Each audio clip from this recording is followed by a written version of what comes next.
Армардақты ағайын, бүгін біз өзгелерге маска кигізе алмағанмен өзі маска тастамайтын әкім туралы айтамыз. Кім дейсіз бе? Ол Үржардың әкімі Нұржан Тоқсейітов. Ендеше санитарлық талаптарды қатаң ұстанатын әкім мырзаның құлағына алтын сырға. Айналаңызда жүргендерге де маска тағуды ескерте жүріңіз. Нұржан мырзаға пікір жазатындар да аз емес, бірақ сол пікірлерге жауап жазатын біреу болса ғой дейсің іштей. Мәселен, осыдан бір апта бұрын нақтыласақ, 2 қарашада Нұржан Тоқсейітов өзінің Фейсбуктегі парақшасында Көкөзек ауылдық округіне барған жұмыс сапарынан жазба жариялапты.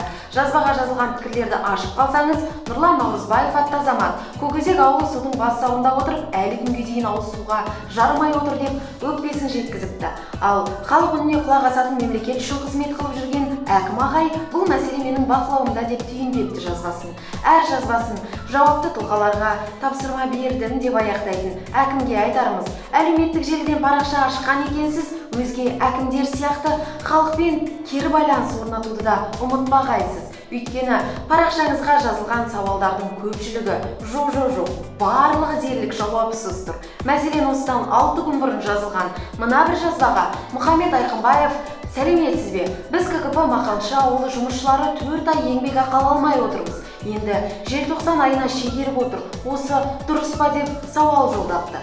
Біз бұл кісімен байланысқа шығып көрдік. Ендеше мархабат. Басқаларға айтқанда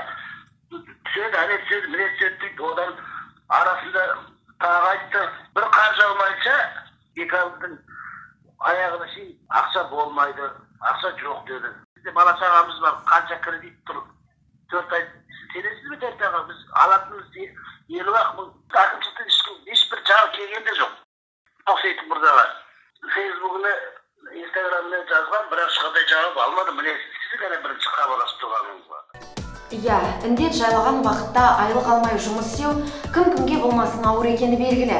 Ендеше мәселе жуық арада шешімін тапсын деген тілекпен бүгінгі шығарылымды тамамдаймыз. Бүгін біз бәрі бақылауында дейтін әкімге бақылаусыз тұрған мәселелерді көрсеттік деген сенімдеміз. Амандықта жүздескенше.